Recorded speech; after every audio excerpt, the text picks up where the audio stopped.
Hello everyone, welcome to the new episode of Bazaar Wheels. I hope you all are doing great. पिछले हफ्ते हमने देखा कि market में बहुत ही अच्छा मोमेंटम मिला, लेकिन अगले 2-3 महीनों में मार्केट में वॉलेटिलिटी बढ़ सकता है। तो अगर आपको ट्रेड करना है तो अपने क्वांटिटी कंट्रोल करके ट्रेड कीजिए। तो चलिए शुरू करते हैं इस हफ्ते के एनालिसिस।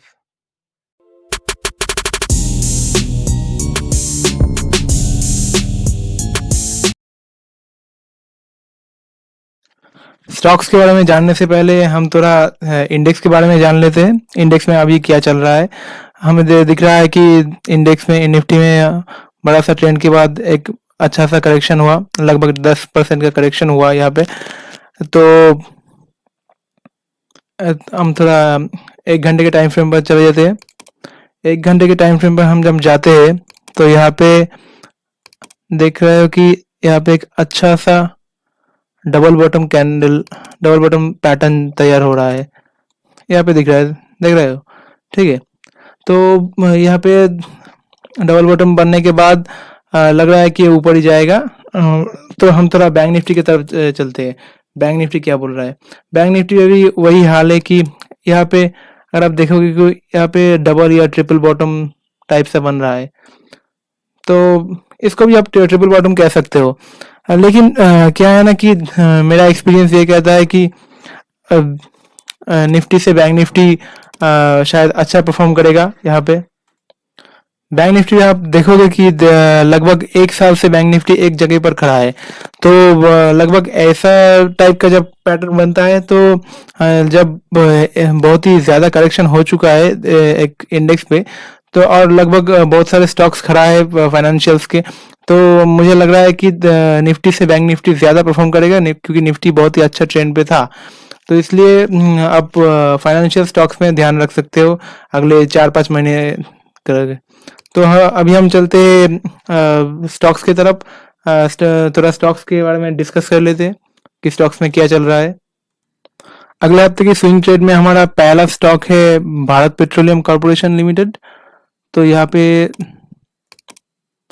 हमें एक सपोर्ट मिल रहा है डेली टाइम फ्रेम पर, और यहाँ पे एक बुलिश कैंडल एनगल्फिक कैंडल भी मिल रहा है। ये बहुत ही अच्छा सेटअप है।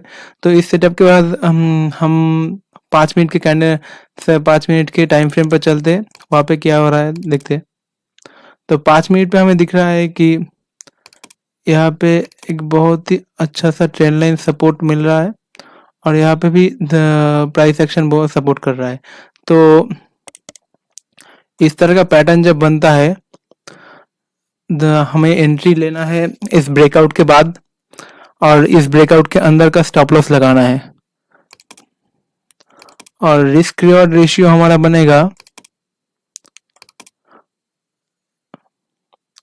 इसके ब्रेकआउट के अंदर का स्टॉप लॉस है हमारा, और टारगेट रहेगा हमारा 402-3। बहुत ही अच्छा सेटअप है। तो 1:5 और 6 का रिस्क रिवॉर्ड रेशियो यहाँ से मिल सकता है। तो बहुत ही अच्छा सेटअप है, आप ट्रेड कर सकते हो यहाँ पे।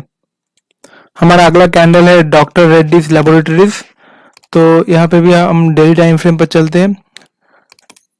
यहाँ पे एक अच्छा सा सपोर्ट मिल रहा है बहुत दिनों से, लगभग अगस्त से।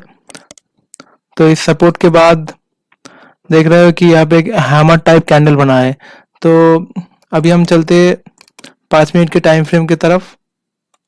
5 मिनट के टाइम फ्रेम पर यहाँ पे एक सपोर्ट बन रहा है बहुत ही अच्छा, और यहाँ पे एक रेजिस्टेंस बन रहा है इस एरिया पर।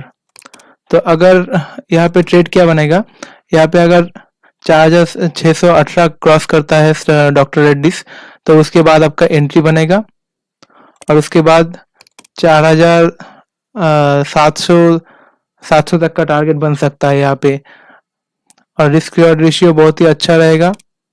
अगर ब्रेकआउट के अंदर अगर स्टॉक घूम के आए तो आप वहां से निकल सकते हो।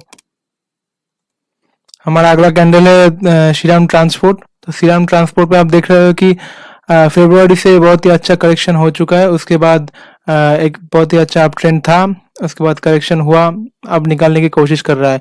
तो हम 5 मिनट में जब जाते हैं तो यहाँ पे अगर इस ब्रेकआउट के ऊपर अगर स्टॉक्स जाता है तो आपको ब्रेकआउट के बाद एंट्री लेना है, और यहाँ से बहुत ही अच्छा मोमेंटम मिल सकता है स्टॉक्स में। और स्टॉप लॉस रहेगा ब्रेकआउट के अंदर, अगर घूम के अंदर आए तो आपको निकल जाना चाहिए। और रिस्क रिवॉर्ड रेशियो बहुत ही अच्छा है, 1:2 के ऊपर ही है। हमारा नेक्स्ट कैंडल है Aditya Birla fashion and retail limited. तो यहाँ पे हम डेली टाइम फ्रेम पर है। तो डेली टाइम फ्रेम पर अगर आप फिबोनाची रिट्रेसमेंट लगाओगे तो यहाँ पे 50% करेक्शन हो चुका है। तो 50% करेक्शन करने के बाद ये स्टॉक्स ऊपर जाने की कोशिश कर रहा है। तो हम 5 मिनट के टाइम फ्रेम पर चलते हैं। तो 5 मिनट के टाइम फ्रेम पर यहाँ पे एक रेक्टेंगल सा पैटर्न बन रहा है। तो रेक्टेंगल सा पैटर्न बन रहा है, तो यहाँ पे हमें इस ब्रेकआउट के ऊपर एंट्री लेना है और ब्रेकआउट के अंदर का स्टॉप लॉस लगाना है। तो अगर घूम के अंदर आए तो हमें निकल जाना चाहिए और यहाँ से भी अच्छा खासा मोमेंटम मिल सकता है। हमारा नेक्स्ट कैंडल है इंडियन होटल। तो इंडियन होटल पे हमें दिख रहा है कि फिबोनाची रिट्रेसमेंट लगा के कि यहाँ पे 62% करेक्शन हो चुका है। तो 62% करेक्शन अगर होता है तो ये बहुत ही अच्छा करेक्शन हुआ है डेली टाइम फ्रेम पर। तो और उसके बाद एक बुलिश एनगल्फिंग पैटर्न बना के ऊपर जा रहा है। तो हम 1 आवर टाइम फ्रेम पर देख रहे थे कि 2-3 दिन से यहाँ पे खड़ा है अप ट्रेंड के बाद। और अभी हम चलते हैं 5 मिनट के टाइम फ्रेम की तरफ। तो 5 मिनट के टाइम फ्रेम पर हम क्या कर सकते हैं, यहाँ पे एक सपोर्ट बन चुका है। तो अगर स्टॉक्स इस एरिया के ऊपर जाने की कोशिश करता है और अगर इस एरिया के भी ऊपर जाने की कोशिश करता है, ये भी एक ब्रेकआउट एरिया ही है। तो उसके बाद ब्रेकआउट के बाद हमें एंट्री लेना है 205 के ऊपर और यहाँ से लगभग 1:3 का रिस्क रिवॉर्ड रेशियो मिल सकता है। अगर ये वापस घूम के अंदर आए तो हम इसको छोड़ देंगे। 205 के ऊपर की एंट्री के बाद आपको यहाँ से 225 का टारगेट मिल सकता है। डेली टाइम फ्रेम पर अगर जब देखोगे कि यहाँ पे एक रेजिस्टेंस है 225 पर, तो यहाँ तक का टारगेट आपको आराम से देखने को मिल सकता है। तो चलिए नेक्स्ट कैंडल की तरफ चलते हैं। तो अभी हम है आईसीआईसीआई बैंक की डेली टाइम फ्रेम की तरफ। तो फिबोनाची के रिट्रेसमेंट देख लेते हैं।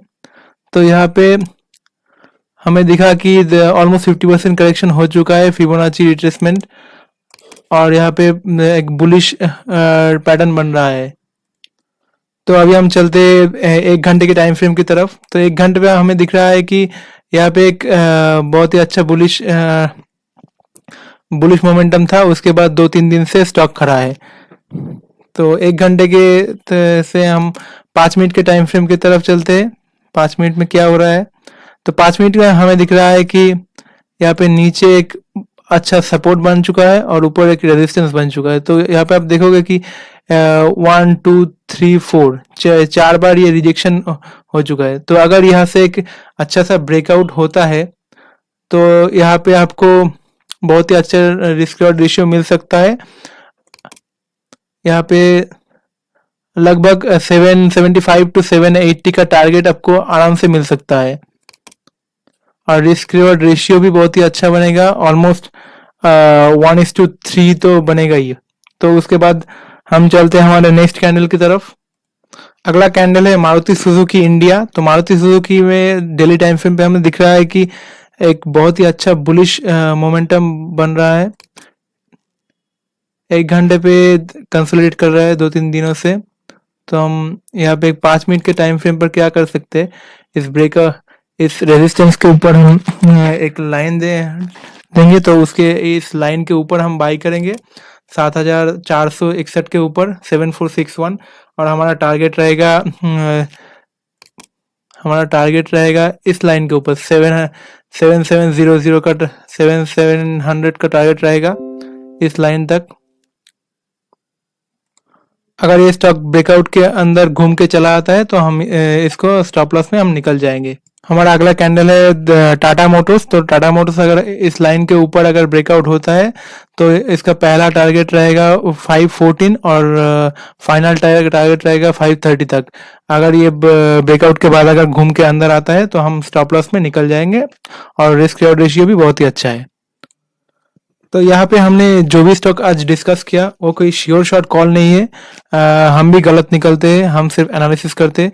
लेकिन आप अपना स्टॉप लॉस अपने डिसिप्लिन के ऊपर ट्रेड कीजिए और अपना मनी मैनेजमेंट, रिस्क मैनेजमेंट के और पोजीशन साइज को दिमाग में रख के ट्रेड कीजिए। अगले वीडियो में भी मैंने बोला कि मार्केट थोड़ा वोलाटाइल हो सकता है, तो आप पोजीशन साइज को कम रख के ही ट्रेड कीजिए, तो आपके स्वास्थ्य के लिए अच्छा है। तो आज के लिए इतना ही। Thank you so much.